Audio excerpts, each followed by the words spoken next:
Well, good morning. Happy Sunday morning, folks. This is Scotty Roberts. You're watching the official extension of the Intrepid radio program. Although it's not an official program on Sunday, it's just casual.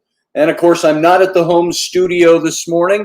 I'm up north at the cabin, at a friend's cabin. I've been working for him here for a few days and broadcasting from his downstairs in his log cabin home up here on Pequot Lake, Minnesota. It's about 2.5, 3 hours north of where Raini and I live in New Richmond, Wisconsin. And and I'm drinking coffee. I'm on my second double depth charge of the morning. You know what a depth charge is? I got used to those at the Minnesota Renaissance Festival. The guy who is now the king out there, he was my buddy. He played the royal prince for years out there, and I was his sidekick. And after the morning opening gate, we would stroll over to the coffee shop on site, and we would get double depth charges in our big mugs and big leather jacks that we carried around. And a double depth charge was a cup of coffee, basically almost 2 cups of coffee in those big mugs. And we would throw 2 shots of espresso in there. Boom, boom. And man, that would get us going in the morning. We'd be all caffeined up and be talking like this. We'd be out there performing on the streets and doing our duties as entertainers out there. The only problem is you drink one of those at 9 in the morning, you peak around 11 in the morning, and then it's downhill from there. So we'd have to go get another one for lunchtime. So good morning. Here we go. Double depth charge. Good morning. Have your coffee. And I'm going to take a sip now. I'm just waiting to see if Raini is going to make it in this morning. I have no idea. I don't think she had any massages this morning because I'm not home, and communication gets patchy and sparse because the kids run off at the phone, stuff's going on, all of that stuff. So I talked to her. I don't think we even talked this morning. I sent her a couple of links. I sent her a link to get into the show this morning. So we'll see if she makes it in this morning. It all depends on how things are going at home. It's been hot there, even though we're fully centrally air conditioned. And it's cold air conditioning, it's still hot outside. So it's 100 degrees. And so she's been inside. And yesterday, the last I talked to her last night, she's hot and exhausted. And so they've been camping down in the living room because the upstairs bedroom, the only room of the house that doesn't get really good and cold in the air conditioning is the master bedroom for some reason. And so they were all sleeping out on the living room floors and sofas the other night. So, hey, Rockin' Rhonda, good to see you. Glad you made it in this morning. Master Finn, of course, good to see you as always. And Audrey, good to see you. Glad you made it in this morning at 7 a.m. out on the West Coast. Matthew Sainsbury, nice to see you. Matthew says, I've been watching your archives on the Indian Wars, and Sand Creek Massacre was sick. Yep. And it was a pretty grueling bit of history to go through. And who else? We got Elder Barry. You are here this morning. And I think we had Marissa, I think is the way you pronounce her name. Marissa. Very early. Oh, that was before we came on, so it doesn't even show now. Marlise, that's it. And she was in early. And so people will be coming in, staggering in with their coffee as we go. And so how was everybody's week? Is it hot all over the country? I know it's hot here. When it's cold here, it tends to get cold all over the country in the middle of winter. Here, when it gets really hot here, it tends to be hot other places too. Good morning, Susie Q. Hello, you awesome people, she says. Everybody's awesome. Everything is awesome. And so what would be even awesomer is if I can get Raini in here this morning. We'll see if she comes in or not. I think she's gotten my messages. I'm just double checking, and we'll see if she makes it in this morning. And so in the meantime, let me give you guys the link if anybody wants to call in this morning. Remember, Sunday's casual. We've been doing casual shows lately too. When I'm here away from the home studio, as you can tell by the microphone quality, because there is no mic, just the built-in and the background and all of that. When I'm traveling, sometimes I don't have time to really do some good research for the show while I'm on the road. I can fall back on things that I have prepared already, but then we get casual. There's times where it's nice to just open it up and have people call in and all of that kind of stuff. So, so there you go. Good to hear, Matthew Sainsbury. His COVID test came back negative. There you go. What was I going to say about that? Sunday mornings, casual, not a formal show, waiting on Rainy. Weather's hot, drinking coffee. Anyway, hope you're all having a good morning so far. And I do get some constructive criticism from out there every now and then. And it's funny, I get a real balance of things because I had some constructive criticism that said, your show is good, and so maybe you shouldn't be as personal about some of the personal stories I tell. Make them third party. To me, that's good advice when you're doing a professional radio show. For me, I like to make this show very personable. I want you guys to know who I am. And so I talk about myself that way. I talk about my family that way. I bring things into the personal. That way, to me, and this is in no way a negative criticism, it's a good friend who told me this, I like this person a lot. And they said, maybe you shouldn't get so personal. It's just an idea. And I thought, I like to be personal because it lets you know who I am. To me, that is a bit of authenticating who I am. It's the kind of show I have.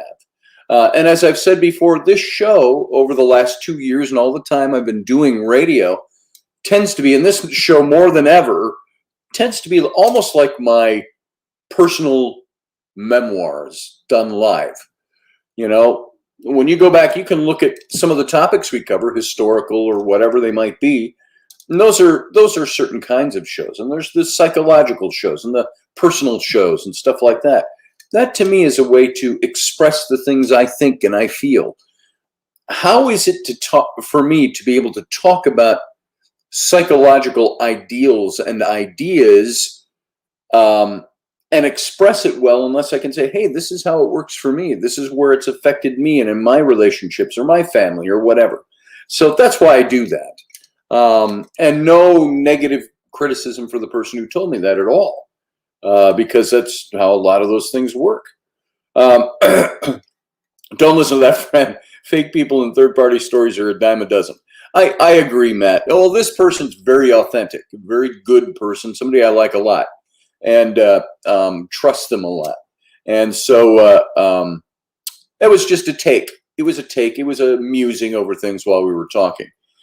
And so that's what I like to do. I like to be as authentic as I can on this show. And also, I get other kinds of calls too. You guys remember Randall, who came in last week sometime for the first time? Well, he's been listening to the show off and on. He might be out there even now. I don't know. But Randall called me out of the blue the other day and had a friend who was a bishop along with him. And we all talked for 45 minutes-ish or so about theological questions and historical questions and things like that. And so it's always good to have somebody there who listens to the other stuff too and soaks that all in. And so there's all kinds of stuff. And I get all kinds of feedback from people. So the one comment about my personal stuff, that was a good comment. It was constructive from somebody. And we were just talking about it. I also get negative criticism, and I don't really care. Somebody doesn't like my show, guess what? They don't have to listen. So there was somebody who had been in the show off and on, and lots of what people thought were negative comments, but I know that person, and we had talked a lot. And the negative comments were more their own personal cynicism coming through on things and questioning things and asking questions, trying to be provoking, thought-provoking, until the point where that person started giving me personal criticism. And I got thick skin, guys. I can take personal criticism. It's like I've said about offense. The only reason anybody is ever offended is because they choose to allow somebody or something to offend them. If you choose to not allow things to offend you, guess what? You're not going to be offended. Whole thing on race, the whole thing on classism, the whole thing on politics and blah, blah, blah, blah, blah. How many people do you hear nowadays? I'm so offended by that. And because they're offended by it, they think they have to mark it and avoid it or have a movement against it or tear it down or, riot against it or whatever. You know what? Don't listen to it. Criticism's a dime a dozen. Of things that could possibly offend us, a dime for 3 dozen. Doesn't matter. It's what you choose to allow to offend you.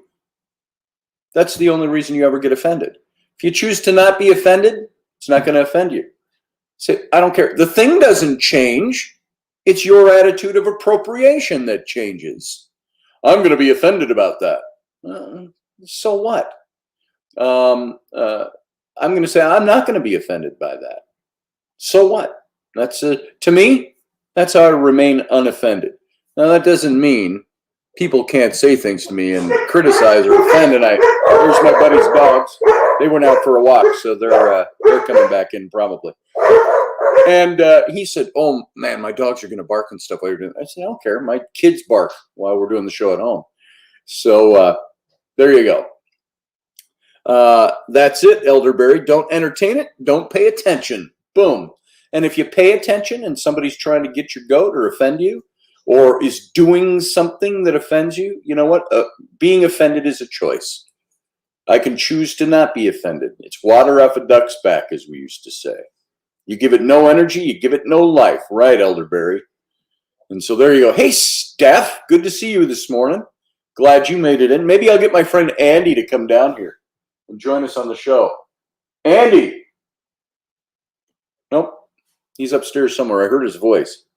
Then you can meet my friend. And whether he thinks he's got a face for radio or not.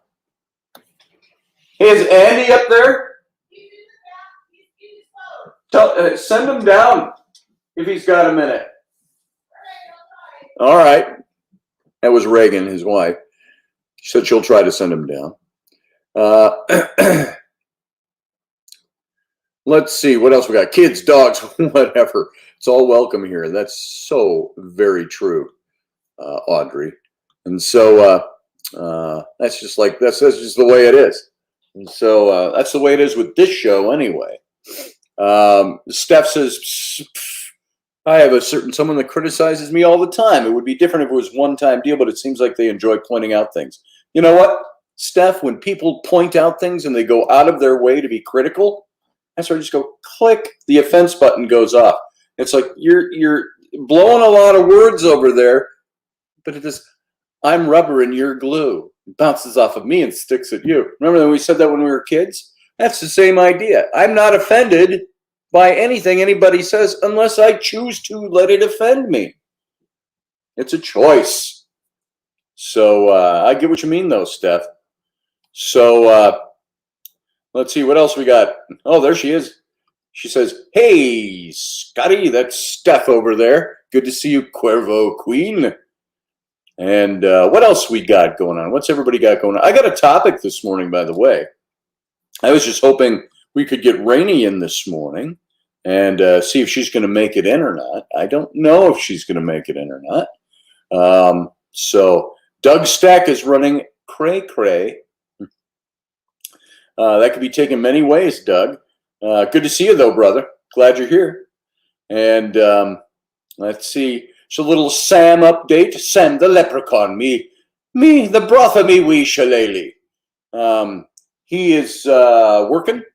He has not gone down to Texas yet with the Mexican crew, and but he's working up here, and he's living with a buddy of his in another town in Wisconsin. You know, about a half hour from us. Back in our old hometown where we used to live, where we had the ranch over in Ellsworth, Wisconsin. And so, let's see, I was going to take down Steph's comment there. It's been up there for a while. There it is. But it scrolls by. It all scrolls by so quick. I can't. So how's the shop coming, Doug? Asked Elderberry. And I'd like to know the same thing. Doug, how's the shop coming along? Probably not much in the last day, but since we last talked to you. But I'm sure it's exciting. getting that thing rolling. And you said you need some of that coffee in your shop. We'll get that worked out for you too. That's Andy's company too. And so all the things he did, Andy, I told you he sold off Lemon Squad last year, and he doesn't sit still. He's got a lot of stuff going, he and his wife. And they just do stuff. They're enjoying life, and they're doing the things they want to do. And Andy is, he's got 3 other companies going right now, as far as I know, and he's always doing business. So he doesn't sit still. Steph said, it amazes me at these people that one thing is said and they're offended. I want to start a movement. And here I am trying to maybe fix things if I feel they should be fixed. Well, there you go. Steph, you do your thing. It doesn't matter. What's the old quote from Teddy Roosevelt? It's not the critic who counts. It's not the one who points out how the strong person could have done something better, or the doer of the deeds could have done them better. Here, I'm going to, because I'm talking about it, I'm going to call it up. It was Teddy Roosevelt, and I know you've all heard this before, not the critic who counts. And let me just find the actual quote so I don't misquote it in my paraphrasing. Let's see. He said this. Now remember this, Steph, this is for you and this is for everybody. When I talk about you can't be offended unless you let somebody offend you, unless you allow that to happen and you personally appropriate it. It's not the critic who counts, not the man who points out how the strong man stumbles or where the doer of the deeds could have done them better. The credit belongs to the man who is actually in the arena, whose face is marred by dust and sweat and blood, who strives valiantly, who errs and comes up short again and again, because there is no effort without error or shortcoming, but who knows the great enthusiasms, the great devotions, who spends himself for a worthy cause, who at the best knows in the end the triumph of high achievement, and who at the worst, if he fails, at least he fails while daring greatly, so that his place shall never be ranked with those cold and timid souls who knew neither victory nor defeat. Boom! Say it again, Teddy. There it is. Let's see. Hey, Scotty, asked Doug Stack, what's Hell's Head coffee? Does it also come in K-cups? I don't know if they're doing K-cups yet, but they might be looking at it. We can ask Andy. If we get him down here, we'll ask him a couple of questions about it. I know it comes in whole bean right now, and I think he can get ground as well. But we're just we started work on this with Andy. I started work on him with him on the project last summer. And then it just sat for a while because he was just so busy doing other things. And now he wants to get this kicked it back into high gear, ready to roll with it. So I don't know, but we can find out. Steph says, what did Steph say here? But if you feel you're likable and someone says there's things they find unlikable about you, and I know I do, or I'm wrong, am I something? Who cares? What it really comes down to, Steph, is we got to say to ourselves, who cares? I got a lot of people that don't like me. I used to have no people who hated me until I got a bit of a public persona that started about 12 to 15 years ago. Once you became known for doing something and your voice became heard, then all of a sudden the haters crawl out of the woodwork. Who the hell cares what someone else thinks? All we have to worry about is what we know we're doing. And if we're doing the right thing or the wrong thing, we know it. We know it in our heart of hearts. We know who we are. You know who you are, Steph. Everybody in this room knows who they are. And so it's all about what you personally appropriate. So what if somebody says, your hair sucks. Next time you go by a mirror, you might go, does it suck that bad? It's like, so what? Doesn't matter what anybody thinks. People who do that, if you started dissecting their lives the way they would like to dissect yours, you would find they have just as many idiosyncrasies as the rest of us. We're all people. And so I've come up with I really don't care. So Matthew Sainsbury said, the movie I just watched, let's see, let me scroll up to that. Where was it? There it is. He said, the movie I just watched called Silas Soul, who witnessed the mass killing of the Cheyenne and the Arapaho, was well made. Silas was later killed for telling the truth about what he saw. He was only 26. Yeah, there's a lot of atrocity that took place in the expansion of the American West. And Steph says, I'm not looking for everyone's approval, but when it's someone you feel close to, it makes you question. Or at least it makes me question. Is it me or is it them? That's very true. You know who can get to me really quick? My wife. If my wife criticizes me over something, I'm like, well, she's really close to me. Maybe she knows something I'm missing. Or maybe she's so close to me, it's just an opinion. So I don't know. If you feel you're likable and somebody else says you're not, fuck them. Because you know who you are. You know what you're doing. So Doug's stack is now, as of today, down 110.5 pounds. It's 110 and a half. And he has the energy of a 125-pound 19-year-old hopped up on Red Bull and X. There you go. Well, congrats, Doug. Let's see. What else we got going on? I got some things I want to talk about. What about this is I'm taking a dramatic turn to the right here with topics because we're just hitting mile time. By the way, I'm only going to be on for about an hour today because we got some work to do and some running to do. And so we're only going to go till about 11 o'clock at the most Eastern, 10 o'clock Central. So what do you guys think of monotheism? One God-ism. Is it true that there's only one God? In Judeo-Christianity, it tells you that. In Islam, it tells you that. Yet both of those religions were built out of multi-gods.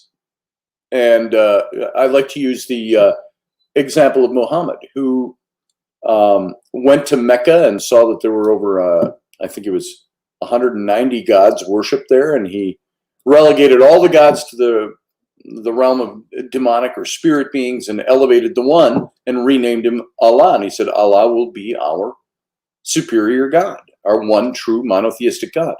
Moses did kind of the same thing. Thou shalt have no other gods before me. And so I wanted to look at very briefly, if we're going to have a lesson at all today, to make it something that's take-homeable, other than just talk, with this whole monotheism issue. When did monotheism emerge in ancient Israel, which would be actually the source of Judaism and the source of Christianity? Many of us were raised in one of those two Abrahamic beliefs. And so the question is asked, when did the Israelites first begin to worship Yahweh, which is Jehovah, refusing to worship or even recognize the existence of other deities?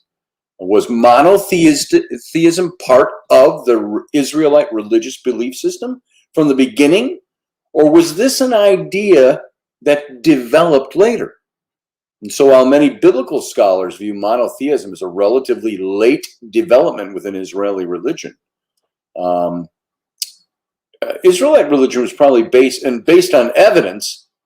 The origins of biblical monotheism can be located in Israel's earliest history, and most likely by the early first millennium BCE. Remember how we talked about how religion developed? It was once the god of the sky and the mountain and the things, in the fourth millennium BCE. By the third millennium was the god that was the individual ruler god of everything. And then it eventually came down to right around the turn of the flip from BC to AD or BCE to CE, around the time of Christ. In that time period, the worship of God became something that was, God became a personal God. He was somebody that he'd wrap his arms around you, become this personal God. And so when did this all start? At first sight, it seems, you look at texts in the Bible like the first time you see this monotheistic thing. Exodus 15 in the Old Testament, written by Moses, the Song of the Sea, which scholars generally agree is very early, perhaps dating to the very end of the second millennium BC. In the second millennium, right smack in the middle of the second millennium, right around 1400, I believe, was the Exodus.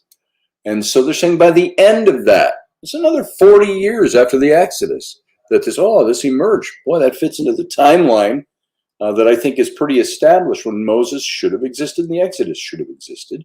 But they agree that the Song of the Sea, as you find it in Exodus 15, that Moses and the Israelites, followed by Moses' sister Miriam, sang after the crossing of the Red Sea, or the Reed Sea, or the Yam Suf, or the Sea of Reeds to the north of the Red Sea.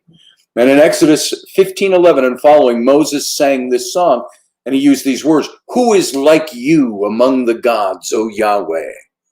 Who is like you, majestic in holiness, awe-inspiring in splendor, and doers of miracles?" And notice what even Moses said: "Who is like you, O Jehovah, O Yahweh? Who is like you among the gods?" Plural. So at first sight, the text seems to be acknowledging the existence of other gods.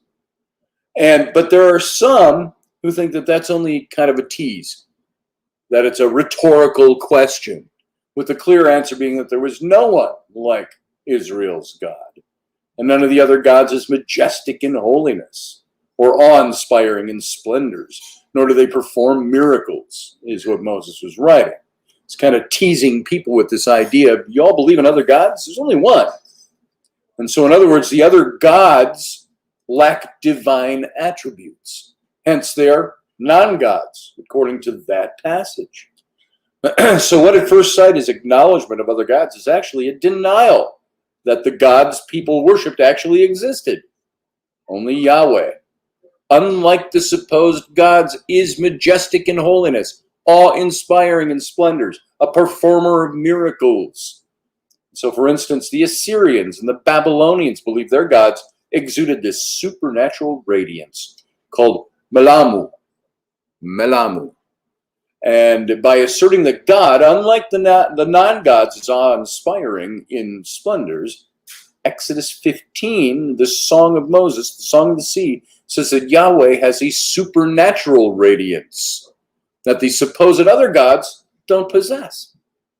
Therefore, they lack the intrinsic splendor that would make them divine. And in this way, that passage, that song, affirms the one God, Yahweh, and denies the existence of the other gods. Hence, the passage, with its rhetorical questions, is early evidence for Israel's monotheism. Now, question also has to come up. Does this prove that there's only one God? No. It's asserting, by interpretation, that this is what Moses meant. There's no other God above your gods. Now remember, Moses spent 40 years of his life in Egypt, where there was a multiplicity of gods. Yet, monotheism seems to have sparked from Egypt as well. Remember Akhenaten, the weird-looking pharaoh? Amenhotep IV was his regnal name. Akhenaten, he transferred everything up to Amarna and built a new city there, and wanted to worship the one God, the Aten, the sun, the light, the ray of the sky. Some people thought, oh, he's talking about the Son of God. No, that's BS. He was talking about the sun God, but he worshipped and elevated him to a monotheistic status. And so the question, what did Matt Finn say here? It's rolling on me. I don't want to get that in there. The question planted in the minds of sheeple would be to power to control their, to continue their control. Yeah, to power to continue control. Yeah, I can see that. Audrey says things are changing. Government's still waiting. This might be a different topic. The information the government released last week regarding the report, you're talking about UFOs, is pretty much what we'll see later this month. So with the existence of, let's segue into that for just a second and use it. What if there's life in other places in the universe? Same God? or different God? It's a good question. Do they have Jesus? Did Jesus die for the sins of aliens? This is the question. These are the obvious questions. Some might think they're fanciful or stupid questions, since we don't know that anybody else exists out there. But they used to think there were no people across the ocean too, remember? So there's that. Hey, Brian Parker, good to see you. Aton, Adon, Adonai, possibly. That's in English. Might have a totally different meaning. And I got to look that one up again. Adonai is Lord, is what that means. So Adonis. That reminds me of the Star Trek episode with Apollo in it. Who mourns for Adonis? So I asked my mom that question. She said, says Audrey, she said her God created all life, even on other planets. How do we know this? That's an issue of faith. So we don't know for sure, do we? So, and by the way, I just glanced, I still see no Raini. I don't know if Raini's going to come in or not. I'm going to ask her. Let's see. I'm going to send her a message. I want to click into that. I can't send her a message for some reason. Let me try that again. Do you think you are going to make it in? Everybody shout real loud for Raini. Maybe she'll hear you. So we'll see. Let's see. And yes, Matt Finn, you're right. We don't know. For not either. Not either. We don't know. So we have no idea. And that Audrey and everybody else, we don't know if there's one God. We don't know that there are two gods. We don't know that there's any gods. We assume that there is an originator or a creator, but we don't know for sure. Is it all science? Is it all So I also want to talk about this monotheism from the Egyptian point of view. Before we do that, I want you to hear a hymn, Hymn, a hymn. You know what a hymn is, like the old rugged cross and songs like that. Those are hymns in Christianity. Did you know that Akhenaten wrote a hymn to the great Atum? He called it the Hymn to Light. This is a little lengthy, but it's not bad. It's a little poem. And here's what Akhenaten, the pharaoh of Egypt in the late 1400s BCE, had to say. He said, "Worshipping the living one, the son Horus of the Akhet, who becomes active in the Akhet in his identity as the light that is in the sun disk, alive forever continually, the living sun disk, the great one who is in Jubilee, Lord of all that the sun disk encircles, Lord of the sky, Lord of the land, Lord of the house of the sun disk in Akhenaten, and the king of Upper and Lower Egypt, living by what is right, Lord of the two lands, Nefer Kepfure, I can't even pronounce this, Nefer Kepurere, Wainre, the son of Ra, living by what is light, right, Lord of appearances, Akhenaten long in his lifetime, and the chief queen, whom he loves, the lady of two lands." So hold on, I got a message from Raini. Sure, give me 10 minutes, she says. Okay. Not that I didn't tell her this hours ago and ask her last night and this morning. See, won't let me type in messages. I got to close it and reopen it. That's weird. I don't know why it does that. Okay, she's got the link. So when she gets here, we'll bring her in. And it'll be a treat for all of us. So back to Akhenaten. It sounded a little heady and thick there. Now it goes down into more poetry. He's kind of giving his introduction. This is who I am. This is who the God is. The sun disk. He says, and the chief queen whom he loves, the lady of two lands. You thought the first name was hard. Neferuaten Nefertiti. That was his wife. Alive, healthy, and young forever, continually saying, now he goes into his song, his hymn, your appearance from the Akat of the sky is perfect. O living sun disk who determines life. You are risen from the eastern Akat. You have filled every land with your perfection. For you are beautiful, great, glittering high above every land, and your rays embrace the lands to the end of all you have made. For you are in the sun, reaching to their end, and subduing them for the sun, S-O-N, you love. For you are far, yet your rays are on earth. You are in their face. When your movements fade and you go to rest in the western Akat, the land is darkness in the manner of death, asleep in the bed, heads covered, no eye can see another. Were all their things to be stolen even from under the heads, they would not realize it. Every lion is out of his den, all serpents bite. Darkness blankets the land in its stillness. Once the one who makes them is gone to rest in his Akat. When the land grows bright and you're risen from the Akat and shining in the sun disk by day, you dispel the darkness and give your rays. And the two lands are in a festival of light, awake and standing on their feet as you have raised them. Their bodies clean, their clothes put on, their arms in adoration of your appearing, and the whole land doing their work, all flocks at rest on their grasses, trees and grasses flourishing, birds flown from their nest, their wings in adoration of your life force, all flocks prancing on foot, all that fly in a light living as you rise for them. Ships going downstream and upstream too, every road open at your appearance, fish on the river leaping to your face, your rays even inside the sea, you who make fetuses evolve in women. Isn't that an interesting one? You who make fetuses evolve in women, who make semen into people. A couple of interesting lines there.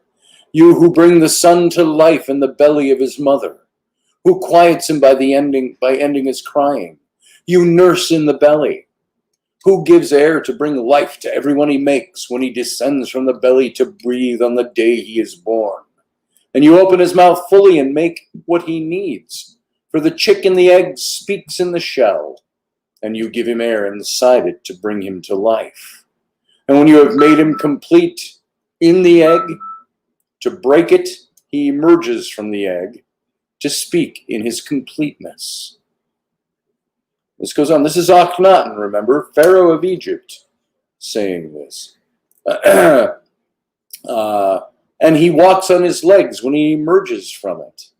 How manifold is that which you make, even those hidden from sight on the soul, O soul, God, S-O-L-E, O soul, singular God with no other except him. You alone created the earth to your desire, people, cattle, and flocks. Everyone on earth who walks on feet, everyone in the heavens flying with their wings, foreign lands from Syria to Cush and the land of Egypt. You give every man to his place and make what they need. Everyone having his food, his lifetime reckoned. Tongues parted in speech, their characters too, their skins distinguished as you distinguish foreigners. You make the inundation, that's the Nile inundation, the flooding of the Nile, in the netherworld and bring it forth as you desire, to give life to the subjects just as you made them for you.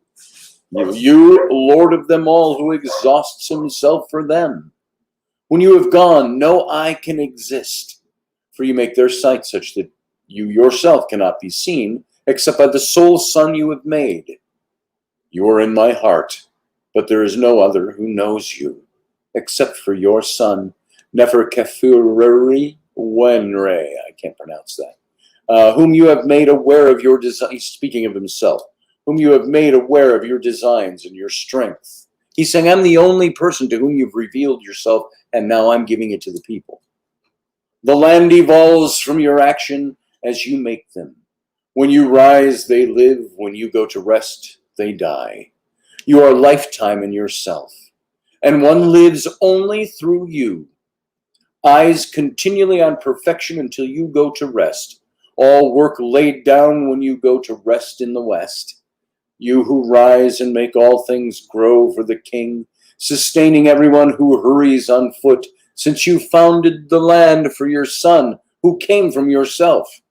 The king of Upper and Lower Egypt, living by what is right, Lord of the two lands, Neferkefururi Wanre, son of Ra, living by what is right, Lord of appearances, Akhenaten, long in his lifetime, and the chief queen whom he loves, the lady of two lands, Neferferuraten Nefertiti, alive and young forever, continually.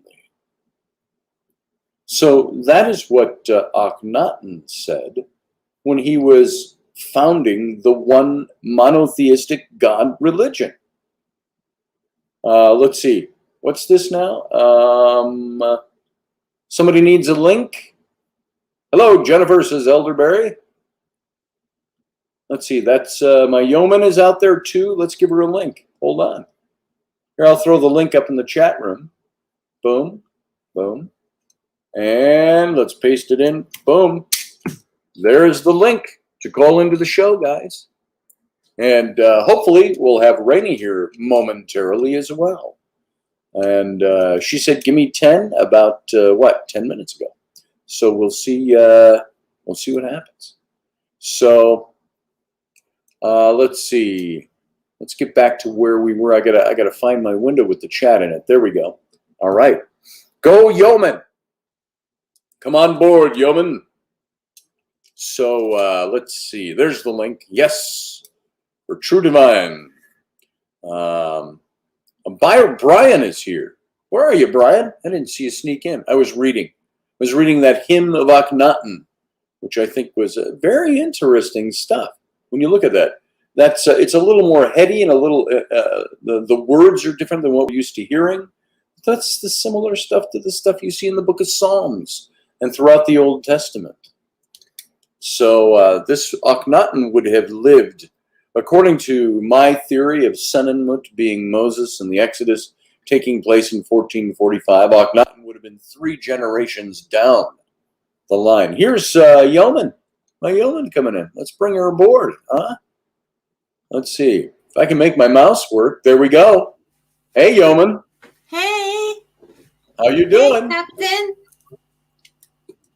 How's things over there? Have I got hold on. If I got feedback, hold on.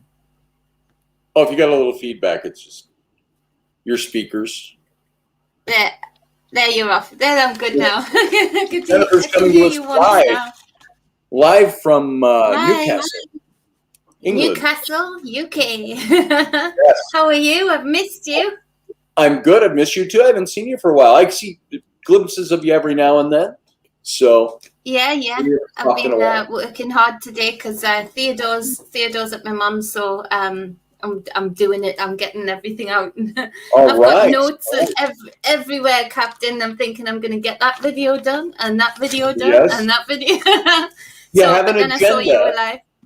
You have an agenda. You have a day, kind of a day off, and you go, I'm going to do this, and this. This. Sometimes because you got a day off, you're just like, nah.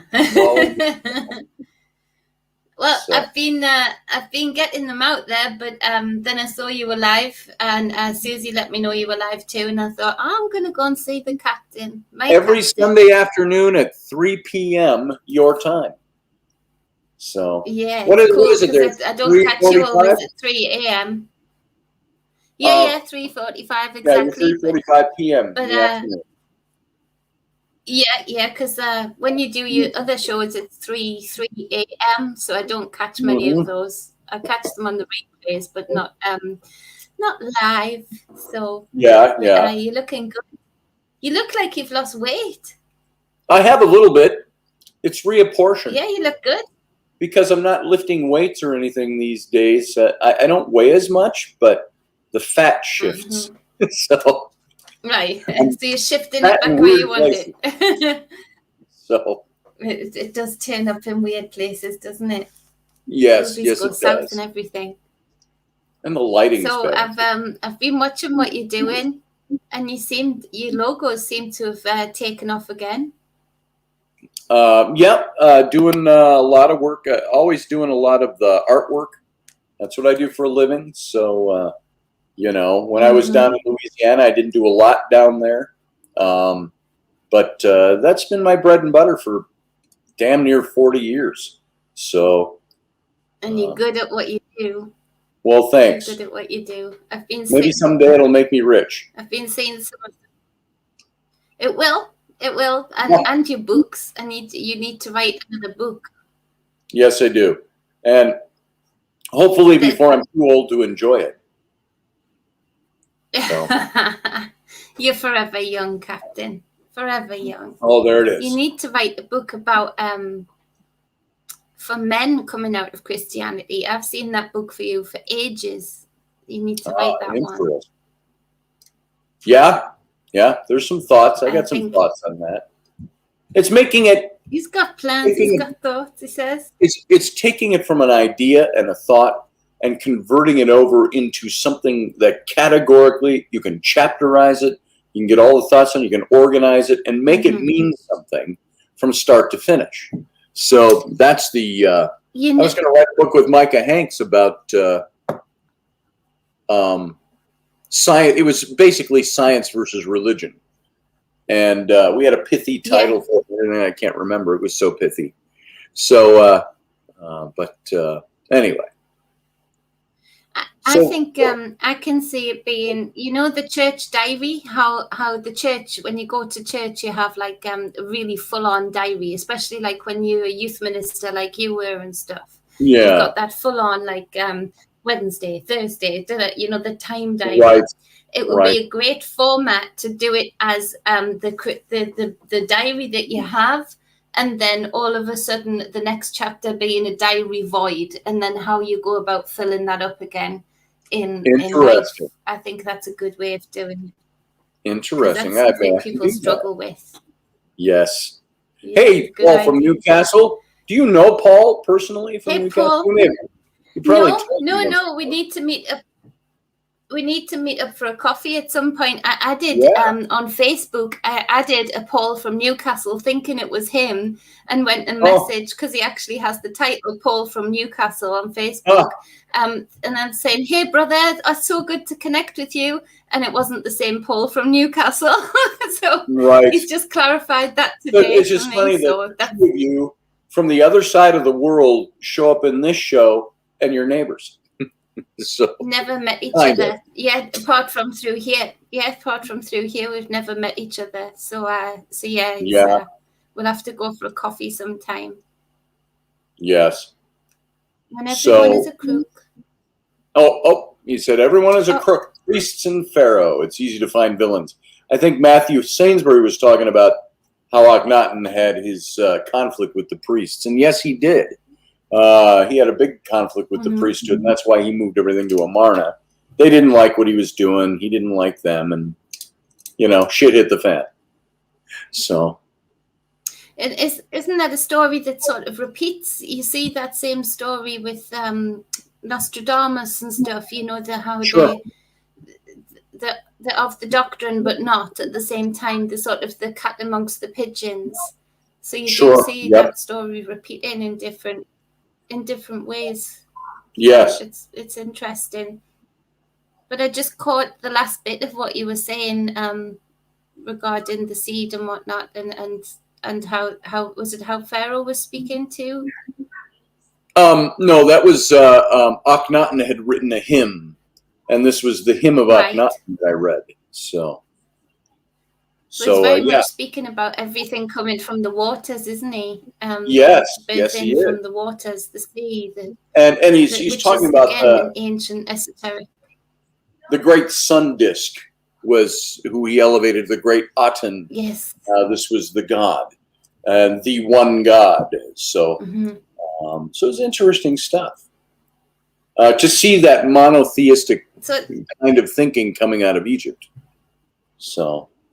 Yeah, because it's not something that you tie into that, is it? Very much so. So that is interesting to see that the disc in particular. I know on my tarot cards, some of them, particular the Egyptian one, the god symbol is just a circle with one dot in the middle, and that would be the disc, the sun that he's talking about. And so it makes sense, but I haven't really thought about it that way, of them having that monotheistic, or some of them having that monotheistic view of a one God, you know. And when you see in the hieroglyphs, a lot of the hieroglyphs and a lot of the cartouche names that you see from ancient Egypt, the disc, just the round disc, was Ra, the sun. So, Ra, yeah, and it is life-giving. They were very they seem to be very esoteric in a lot of ways, but very esoteric in a way that extraordinarily simplistic in a good way. You know, that Ra, sun, God, life-giving, you know, spark, waters carrying boats, you know, womb, babies. We overcomplicate a lot of the esoteric knowledge now, don't we? When a lot of it is much more appreciated and much more understandable when you look at it from a viewpoint of how they were looking at it practicality wise. You know, the sun gave the spark, gave the life, it made the seed grow, the water nourished it and carried it and whatnot. So it's and the word being life also, you know, it carries the frequency, it carries the word, it carries the story, so over the wind, you know. So there's a lot of overcomplication. So that poem at the back end of it anyway that I heard was really, I think, for want of a better word, pretty, in that it's just pretty simplistic. It's a very pretty picture. You could explain it to a child or an adult alike, and it would make sense, you know. He was basically saying there's a one God. Basically, all he was saying was there's a one God, and he is the God that comes and gives you life. He gives you life in the womb.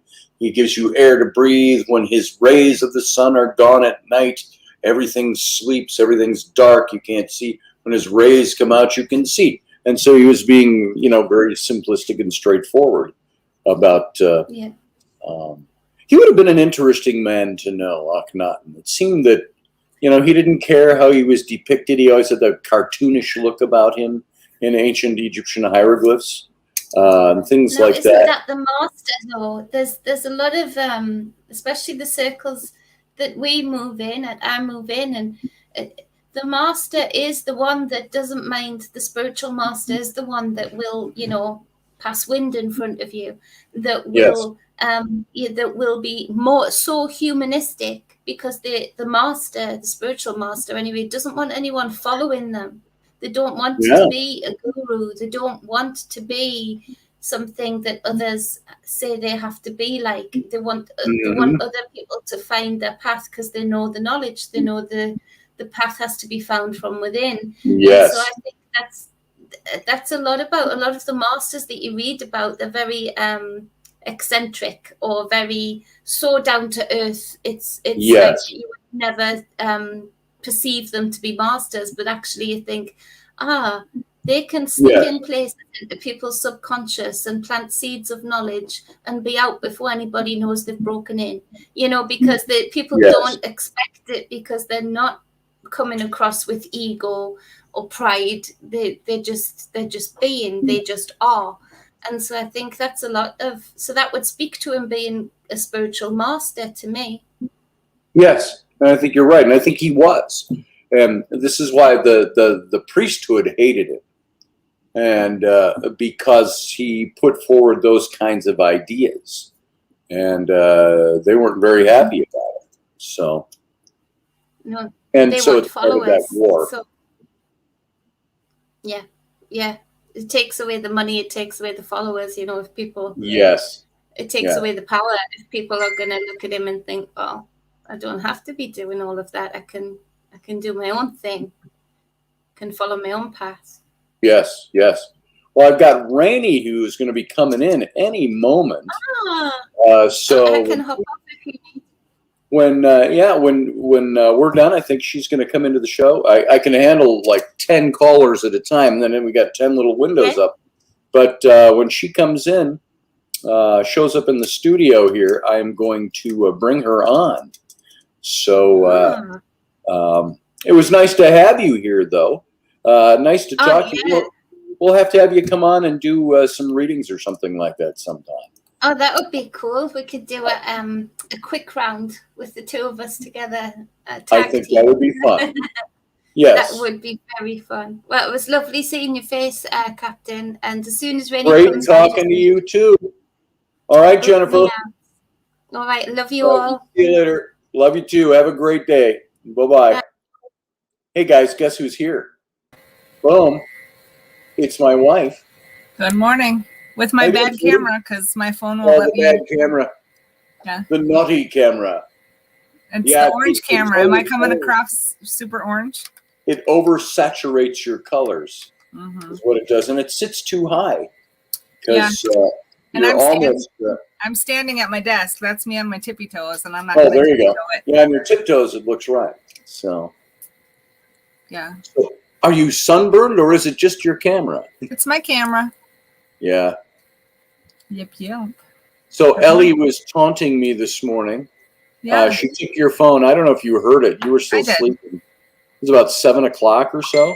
Yeah. And she's calling me, and from the blankets, and she was saying, "We've got water balloons and squirt guns, and you don't."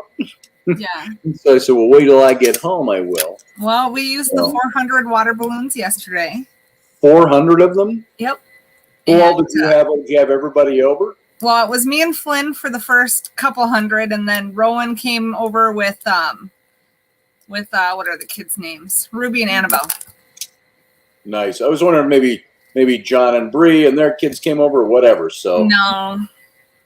So too hot to be outside. It was. And then of course you had the pool boy clean up all the balloons, I'm sure. I did. Yes. Fernando. Or what's his name? Fernando cleaned it all Fernando. up. Yeah. Stop the mean tweets, Raini, says Doug. Stop the mean tweet. What?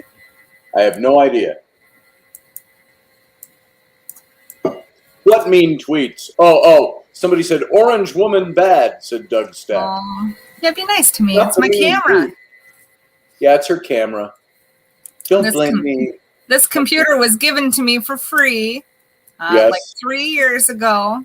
It's done me well. The camera doesn't work, but it's better than nothing. Yeah. There it is. Orange woman bad. Yeah. And then stop the mean tweets, Raini. Yeah. And he's so offended. Stick a light on here. Hold on a second. See, and I've got the light here is really. That makes me even more. There you go. Now you're glowing. You're glowing like the sun. Yeah. So your water bill is going to be. Oh, where'd you go, Scotty? Uh-oh. Somebody must have cut Scotty off the internet, huh? No, it's not the internet. It's this mouse pad. Oh, no. I've had it happen a couple of times during the show. Oh, look, there's a nice close-up. Yeah, hold on. Oh, I like your neck. I was going to see if I could mess with the angle of the computer so I don't have to. There we go. Yeah. See, it's this thing. It's these little track pads now. And the mouse is just on there. But it has a tendency to, if you breathe on it wrong, it'll totally remove you. A couple times this week during the show, just totally removed me from the show. And the show keeps playing. So I had a guest on Thursday night. I had Stephen Myers on. And all of a sudden, he's all alone. And his face then fills the screen. Like this. Boom. And he didn't know if I went away or not because I didn't answer the question. It always took me a second to get things reestablished. So there you go. You're like Grover. Near, far. Yeah. Near. Seriously, this heat is just kicking my ass. and I am exhausted. It's not hot in the house, though, is it? No, I think I got the air conditioning turned down to 65. Oh, that's good. My sweats and my robe on, but the neighbor needed jumper cables, so I had to go outside. I'm like, no. Well, I don't have to go outside, do I? You can go in my garage. I'll open it from the inside. Right. Doug Stack said we want a rainy show. I don't do a good show. I gotta have Scotty to do a good show. There you go. We play off of each other. Yeah. Doug Stack says he wants a walking stick. Stop humping me. I can't help it, Rainy. It's my thing. Yeah, you say walking sticks. I'm going to pull a couple out here. Hold on a second. Oh, she's got a couple to show you, Doug. How about that? Look at this. Is like QVC. Is that still on? Cable shopping networks. Oh, and we just happen to have this walking stick, and it's right here. Here, look at what she's got. I got a couple. Look at those, man. They're the diamond willow, and they've all been stripped of their bark and polished. Let's see. There's camera. That one looks a little rough on the. The end is rough. It got left. That got left. I mean, the little piece coming off. Looks like it's broken off. Yeah, a little bit. I don't know. Oh, be sanded. It's one of those things where you don't. I don't think my mom did these. I don't think she wanted to mess with it too much and leave it for whoever decided they wanted it. Yeah. To be able to do what they want. So look at that. That's kind of cool. Ooh, nice. I got to hit the lamp. That's like a nipple for you, Doug. Right. So that's just some fun. Rabbit says for only 6 easy payments of $19.99, this walking stick can be yours. Right. Okay. So this walking stick, this is one of my favorites. Look at this. That's well, you got the little danglies on that. I got too. Stuff on it, but I can't do the camera thing. There's holes, and I thought, how fun would it be to take and put crystals? Oh, that'd be fun. Holes. You could have like Gandalf's staff, right? Gandalf mini. Whatever stones and crystals like suit your needs, you can. Doug is asking, what's the weight on them? Are they heavy duty or are they lightweight? They're heavy duty. I don't know my pounds. Let me get my scale. Lucky Stones. Oh, Scotty touched his mouse pad again. Quit touching your junk, Scotty. Let's see. Did it to me again while I was talking. It's like my screen. You just barely even get your finger close to touching the touch screen, and it makes it go somewhere else. Yeah. Looks like an ancient mystical staff, said Matthew Sainsbury. Yes. Crystals, stones, or a switchblade, said Lucky Stone. Switchblade. That would be great. Well, I don't know what I did with my scale. It's got to be a few pounds. It's heavy. Dang it. I don't know what I did with my scale, and I need it to send out my packages. Yes. Yes. To weigh out our hashish and send out our packages. Here's another. We got one more stick. This one actually has crystals in it. Look at it. Those are pretty nice, Doug. Oh, look at that. There's crystals in it. Nice. This one has more holes, and you can see through all the way. You know, Doug, if you set that up and you look through that hole, you'll always know true north. Right. If you're facing north. Look at, I love the holes in this one.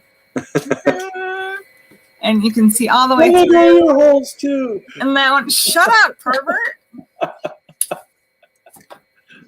Let's see. I gotta pull out one more if I can get it here. Oh, move the whole desk.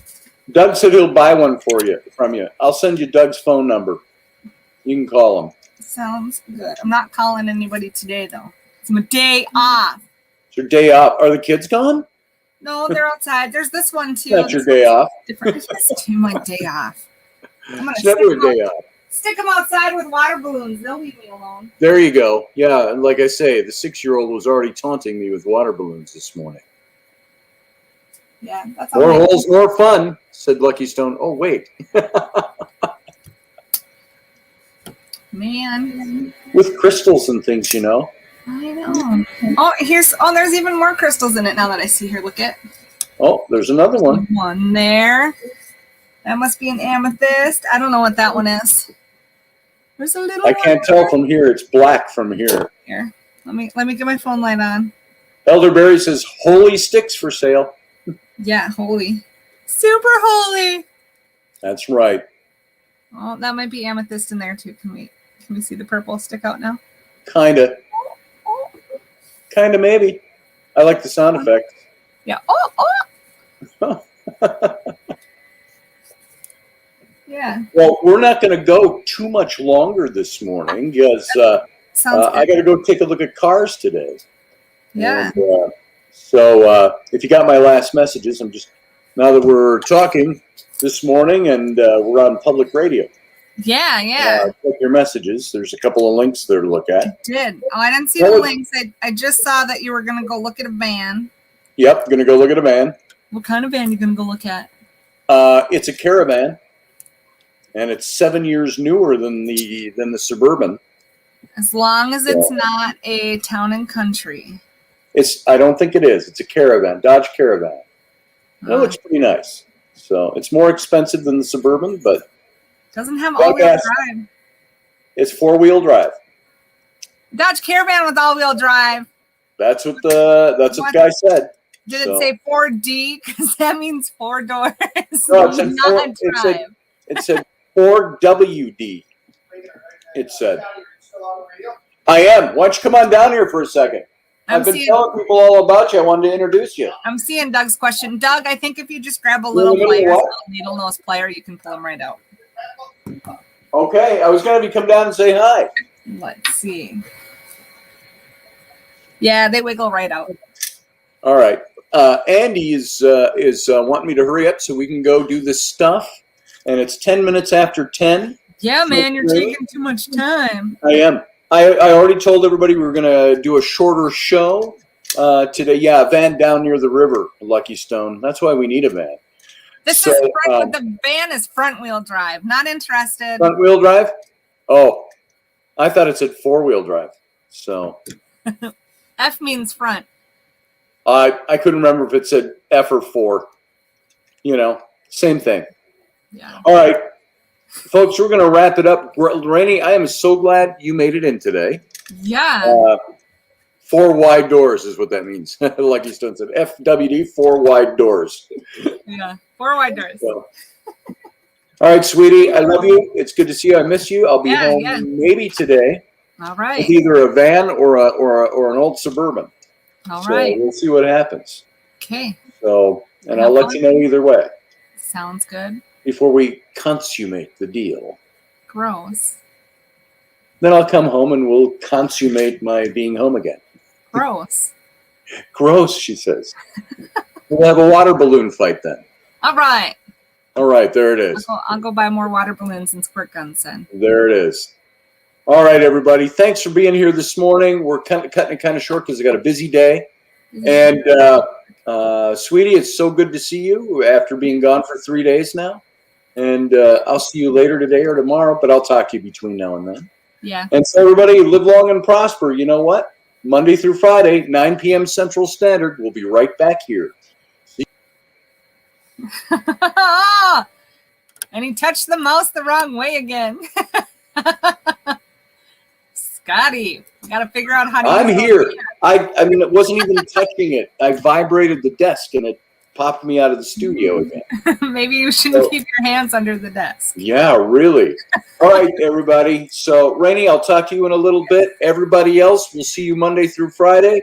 And Raini, you stick around for 2 seconds. You can see I redid the kind of opener. We're going to use it as a closer today. All right, everybody. See you later. Have a fun Sunday. Sweetie, I'll talk to you later personally. Sounds good. All right. Bye, everybody. On the phone. Yay. Woo. Bye. Bye.